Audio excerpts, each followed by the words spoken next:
Hello and welcome from the Camp for You campsite, or just outside it, near Wrocław, Poland. This is where I'm spending my time in quarantine, if you like. I have self-isolation, social distancing. This is where I am, and but I'd like to sort of talk a little bit about how I'm dealing with this health crisis. A number of people have asked me, but when I think about it, I'm incredibly lucky.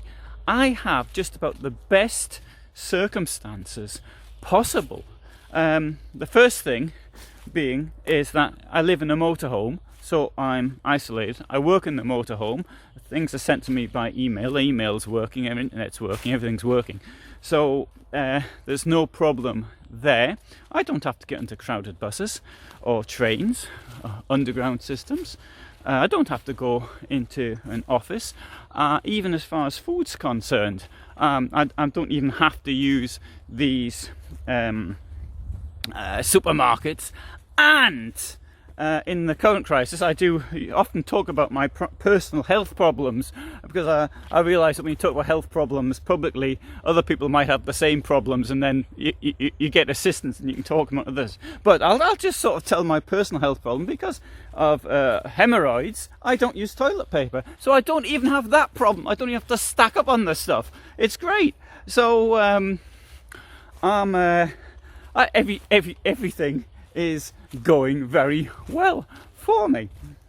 So but what I really do feel for is not only those people who are sick, those people who can lose their loved ones, their close ones. Also, please think of those businesses which are unable to cope because they must have contact with people. All sorts of businesses involved. Yesterday I spoke to a former girlfriend who has a group. She does songs, gypsy songs. That's how she earns her money. All of her concerts are closed. Spoke to a friend who owns a hotel. He's really very bad state. He doesn't know how he's going to manage afterwards and all the rest of it. Many hotels have margins which may only be like 4-5%, and if you have 2 weeks without work, that's now no profit at all, and 3 weeks without work, you're looking at losses and potentially even bankruptcy. What happened to me 3 weeks ago, I was in a small village near Augsburg in Germany, and I was due to go to the Berlin Trade Fair, ITB, International Travel Berlin, I think it is. 130,000 people go there. And so it was the Friday night. I am online with my van life videos at 21:15 every day.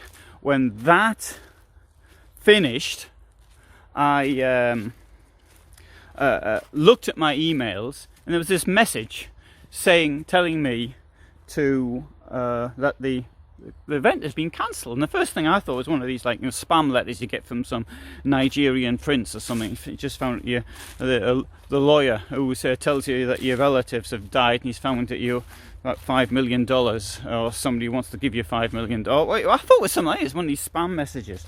And it was only then, when I started thinking about it, I realised that this wasn't spam at all, but rather this was tracked. So I checked the Twitter account, and I see that okay, it's been cancelled. This event's been cancelled. And I started thinking, how can you cancel an event with 130,000 people going to it, and all the costs that these people will have paid into it? If you rely on getting your business for the next year from one event, you have probably lost your entire budget, your marketing budget for that year, and with nothing to show for it. So the thing I did was I started telephoning people, or telling them, writing them, and and people I spoke to or wrote to didn't know, and it was already pretty late. There was one lady in Kazakhstan. I sent her a message, and she said to me, "No, it's impossible. They've all gone." So everybody from her delegation from Kazakhstan, from Almaty, had gone to Berlin. Now imagine the costs for that. They go to these things with a view to getting clients. So that's how it is, how I saw it. But I mean, so many small businesses, I really, my heart goes out. I think of the business I used to have in London. I had a language services company, and this would have absolutely knocked it completely out. I would have gone bankrupt without any doubt whatsoever, without having contact with the clients. Admittedly, it probably would have been possible to have worked from home with the technology that we have today. So for me, as a person who's worked from home, so to speak, now for since I had 2006, something like that, and well, in my case now from the motorhome, which I've been living in since 2011. So that's very good. Now, to return to the motorhome situation, what I'd like to say is this, is that whereas the borders have been closed, they were closed a couple of days ago, a circular came around from the British Embassy telling people they've got this much time to get out if you want to, and if you don't, then you stay, and if you want to get back later, you get the repatriation flights, which are sort of subsidised or up to above a certain level. The substance, there was a maximum price you could pay for a ticket, something like that. And for me, I thought, no, there's no point. I'm quite happy where I am, and so I'm in Poland. I'm staying at this campsite now near Wrocław.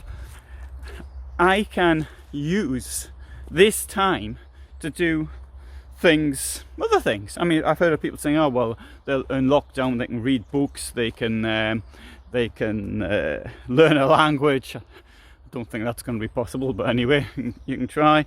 You can do all the stuff you didn't do before. I mean, you can watch all the past episodes of Columbo or James Bond or something like that, something useful, and or you can play a video game. So if you're fortunate enough to have a camper van or a motorhome or caravan or something, RV, and look on this as not so much from the negative point of view, but from the positive things that can be done. It's a bit like having the winter holiday period, Christmas, New Year period, and to do things. I've said, I really do feel for those in health or economic distress. Some people will be in both health and economic distress, and stress, of course, leads to break down the immune system, and this can make things worse.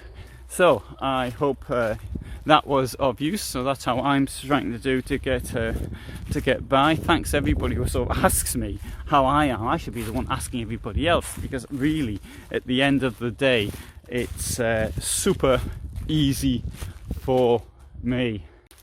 Right, now I'll show you the campsite, and there's not many people here, although I suppose it's understandable as I come round. So you can see my van's up there. We've got a couple, 3 caravans here as well, 1 or 2 other vehicles, but there's not many people here. There's nobody from abroad, obviously. Everyone here is from Poland, well, except for me, of course. And I'm international anyway. So, I hope that everybody stays safe, and there I'm trying to put a positive look on a dreadful human catastrophe for many people. And if you find this of any interest, please do subscribe. Normally I'm doing things related to motorhomes themselves rather than, shall we say, current events. Anyway, so thanks very much. All the best from Camp for You, Poland.